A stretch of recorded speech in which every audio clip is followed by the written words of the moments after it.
Hi, everybody, and welcome to the Dr. Psych Mom Show. Today, we are going to be talking about why guys are so turned off by anxiety.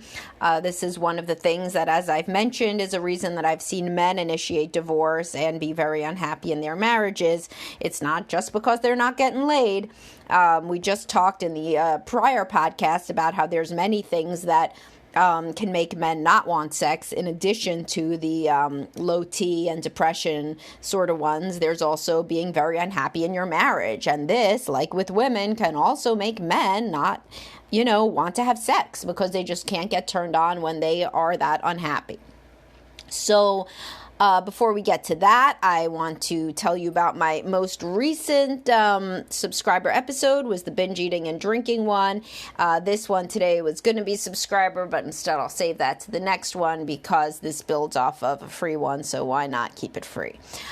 I may build off of this other aspects of it because I've gotten such a positive response of guys who feel understood that, there are these other things. In fact, maybe I'll make why your husband doesn't want to have sex if you tell him constantly that you don't like him.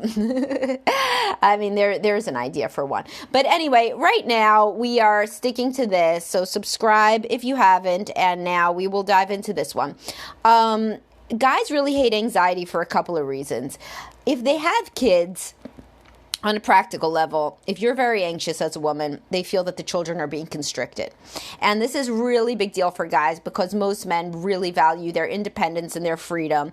And they think that engaging in the world in a limited way is frustrating, wasteful, and it's just not what they want for their children, to only have certain ways that they are allowed to engage in the world. Certainly certain things are not developmentally appropriate, but for example, many more women are comfortable saying to a kid, okay, we can go to the playground, but you can't climb on that, you can only climb on this, than men. Men feel like that's like a little microcosm of just feeling overly constricted and constrained and trapped in the world in general. And men really value this kind of independence and free will, for their kids because they tend to have that as a really big value themselves. So when the wife is extremely anxious about safety or about health or about anything like that, they tend to limit the things that they allow the child to do. And the man identifies with these children and feels constricted and constrained on their behalf, possibly even more than the children do themselves, because the children grow up, it's like a fish in water. They don't know that the mother's very anxious until they're older, but the man sees it and identifies with the child and thinks, boy, I would want to be able to, let's say, go to my friend's house to play. So my child must be feeling constrained that they can't do it. Usually kid doesn't start to feel constrained until they're a little bit older, but the man is over-identifying in that way, and that's not bad, to identify with your children. You just got to kind of watch, if you're over-identifying and projecting in a way that isn't real, But anyway, so this constriction and lack of freedom and lack of ability to self-determine is a major thing that makes men upset when they're dealing with a woman who is anxious. And this is, it's usually a really big value that men have as a dad to be able to introduce the kid to new things.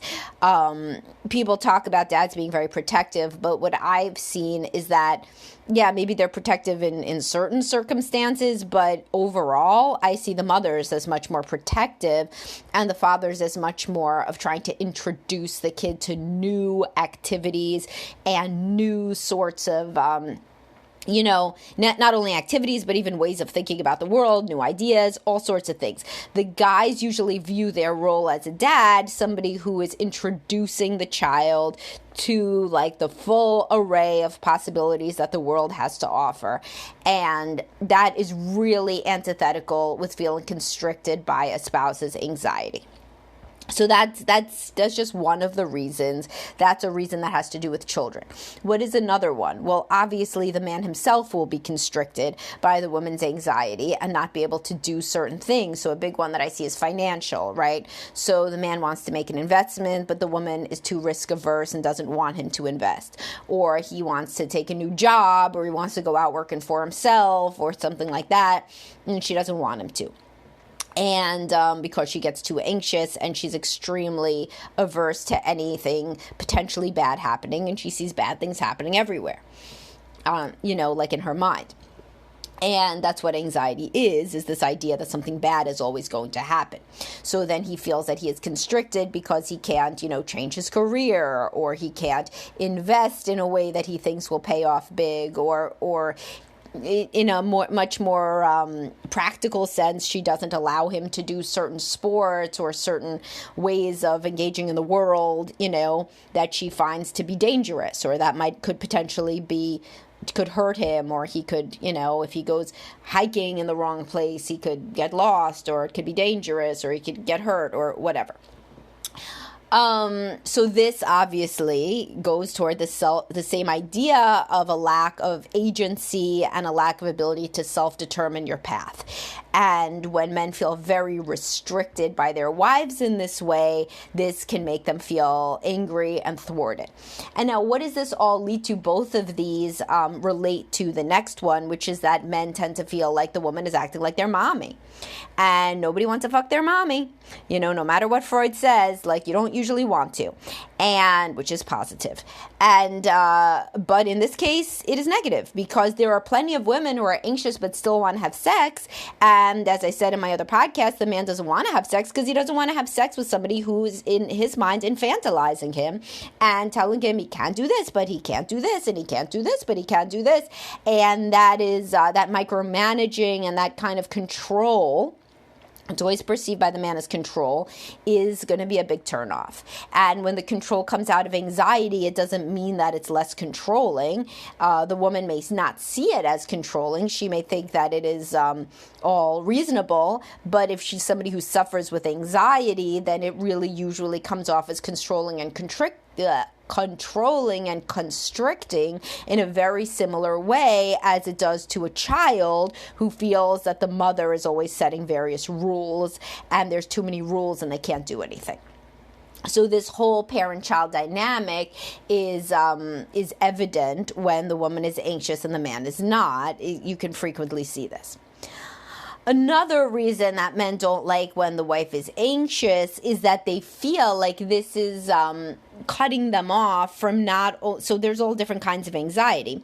So it doesn't only have to cut them off from opportunities to do things or spend money, but there's also social anxiety. So that's a very big one. So they feel like they're never really allowed to socialize or to have friends or to go do anything like that because the woman doesn't really like to engage with people, or she's anxious about their friends and about who they hang out with and about the influence of the friends. And she herself doesn't like to socialize. So the man can start to feel very lonely. So living with an anxious spouse can make you feel pretty lonely because you could only talk about certain things, you could only do certain things, and you could only see certain people. So this starts to feel like the marriage is a trap versus something, versus a relationship that's adding value and opening you up.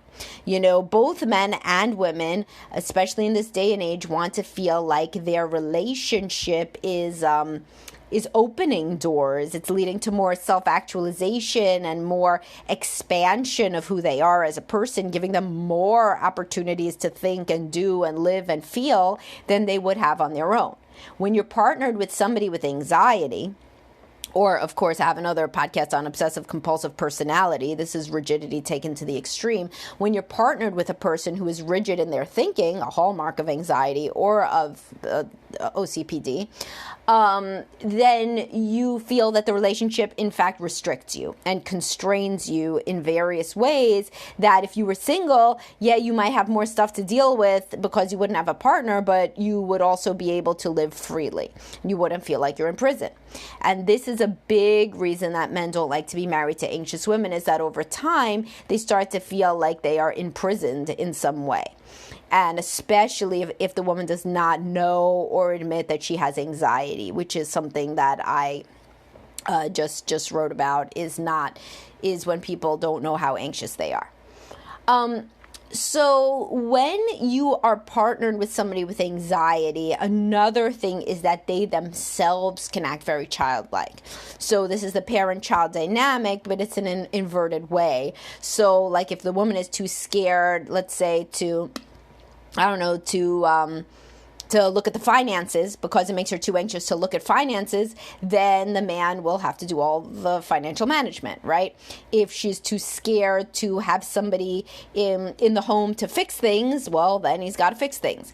If she, if she's too scared to tackle certain things, then he doesn't have a partner in those arenas. And there are a lot of men who feel like this about various things. The woman just says, I can't deal with X, and X is like some large facet of life.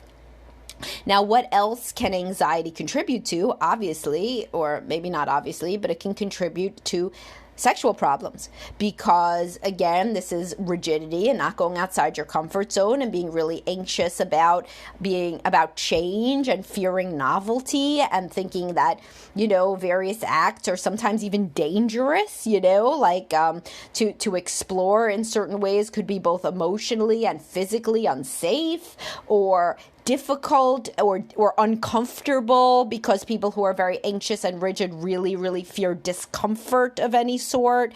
So this is another thing, is that anxiety can contribute to this closed-mindedness, because, let's just use any example, like oral sex. Like the woman could literally feel like if she, I've heard literally people say that, is it even healthy, like to swallow, this is like people who are anxious can kind of make anything up as a problem, because anything will go into their mind as like, oh my God, I don't know, should that be done? Or he wants to tie me up, but like, what if he died, like in that Stephen King book, and then I was here tied up, or like whatever, oh, if I took a selfie of him, what if spies got his phone and it was on the internet, if I took a nude picture and sent it to him, etc., etc. The anxiety can know no bounds, and frequently a manifestation is in the sex life as well. And of course, another way that the anxiety is manifested in the sex life is not just that the person won't do things because they're scared of doing them, but that they're so anxious and so stressed out and so tense that they don't want to have sex to begin with. And by the end of the night, the anxiety has been with them all day, and they wake up, so they don't want to do it at night. And then when they wake up in the morning, it's after a whole night of teeth grinding and jaw clenching and ruminations and possibly nightmares, and then they don't want to do it in the morning. And in the afternoon, they got to be hypervigilant about the children. So, it really leaves zero time ever.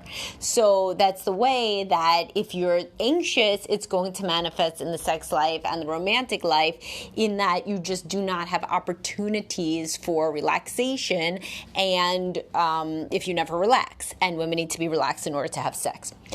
So these are some of the ways that anxiety hurts relationships. And some women will say, this is always what they say, but I wouldn't be so anxious if he helped out more. Girl, it's not true. Like one person doesn't cause another person's anxiety. Like if he if he started drinking all the time and he said that it's because you don't have sex with him, is he right? Is his substance abuse disorder, due to that you won't have sex with him? No. Could you potentially fuck him enough that he wouldn't drink? Maybe. Who knows? Could he be like a prince among men and take away every single thing that you could possibly worry about? I don't know. Odds are low. I never heard of anything such happening like that. But we try not to blame our issues on our partner is kind of like a key thing that I teach. And if you struggle with anxiety to the extent that I've said, that you're always worrying about the kids and their safety and their health and what precedent you're setting as a parent and whether the kids are going to hate you, and then on top of it, how you're doing at work and how you're doing with this and how you're doing with friends and who likes you and who doesn't like you, and are you fat or are you not fat, or are you you pretty or not, or all of these things, if it hits to a point where you're constantly worrying, where you're stressed, where your back hurts all the time, where you're so tense, where your stomach hurts, where you have trouble eating because you're so anxious about everything, you have trouble sleeping, this is not because your husband is lazy. You don't like him because he's lazy. Like this, you're anxious because you're anxious. And if I asked if your mother's anxious, she's probably anxious. If your father's anxious, maybe, more likely your mother. Women model after what they see in the mother more, but there's a genetic component to it. You could go back to the anxiety podcast. But these are the reasons that, and then of course, when the woman says to the man, after she's been vibrating like a tuning fork all day from anxiety, well, the only reason I'm anxious is because you don't do more shit. And he's just done a whole bunch of shit. Well, he's not going to believe you, So that's when we kind of lose credibility. It's just like telling a guy, I'm depressed because you're an asshole. You're not depressed because he's an asshole. You don't suffer from depression because he's an asshole. Unless you are trapped with no way out in an abusive marriage where horrible things are happening every single day, then possibly situational depression. Even then, depression is depression. It can manifest quicker due to a situational stressor, but there is no person who has a predisposition to depression because of the spouse. That was ingrained in your DNA. And if your husband being a dick didn't cause it, something else would have, because it was there ready to be mobilized when a stressor happened. This is how mental issues work. So the same as I don't let any guy blame their wife for why they drink, or for why they scream, or for why they have anger issues, or for why they're passive or anything, you cannot blame a husband for why you're anxious. You're anxious because you're anxious. Does he make it better? I'm sure he doesn't. But he is not the reason. So the other way that men are so triggered by their wives' anxiety is they get blamed a lot, because anxiety is one of these things that women like as opposed to other disorders. Like, let's say that you struggle with an eating disorder. Unless your husband's following you around saying how disgusting and overweight you are, which is highly unlikely, that he would do that and that you would still be here listening to my podcast, but hopefully you would get out of that. That would be a terribly abusive situation. But unless he was doing that, you would never say, my husband is the reason I have an eating disorder. But anxiety is something that women do not necessarily realize they have, which is why I made my podcast about it. So therefore, they don't identify as having clinical levels of generalized anxiety disorder. Instead, they say, I'm just stressed out, and the reason I'm stressed out is because he won't help me. So men associate the woman's anxiety with also getting blamed for everything all the time. Whereas if she had eating issues, let's say, or depression even, or any other disorder, ADHD or anything, schizophrenia, anything, then she wouldn't necessarily blame him the way that women with anxiety blame the husband. And men with addiction issues tend to sometimes blame the wife in the same kind of way, because you don't like to think of it. You say, yeah, of course I drink too much sometimes because she's a bitch. That's why. No, it's of course not, silly. That doesn't make any sense, and it's the same thing. You don't suffer from anxiety because your husband is lazy. Like, he may not be helping the problem, but the problem exists with him without him. So anyhow, these are some reasons why anxiety is real difficult in a marriage, why men really are bothered by wives' anxiety. And honestly, a great percentage of them could be ameliorated if the woman just said, hey, yeah, sounds like me. I'm going to go get diagnosed with anxiety. Get treated for it. And instead of continuing to say that I'm not anxious, I'm just stressed out, and the reason I'm stressed out is you. Or the reason I'm stressed out is because mothers have to be stressed out. Or in this day and age, everybody's stressed out. None of these things are accurate. Like, if you really, Google the symptoms of generalized anxiety disorder, and you'll see, and if you do, have them, then you can understand why maybe the marriage isn't going wonderfully. And do I say he's a perfect person? Certainly not. I'm sure we could diagnose him with something. But whether or not we can, you yourself, if you struggle with anxiety, ought to get the help that you need, and maybe thinking about it from a different perspective of what it's like to be with somebody with anxiety could be a little impetus to go deal with it. All right, so hopefully you got something out of this, and the next one will definitely be subscriber, and I'll talk to y'all soon.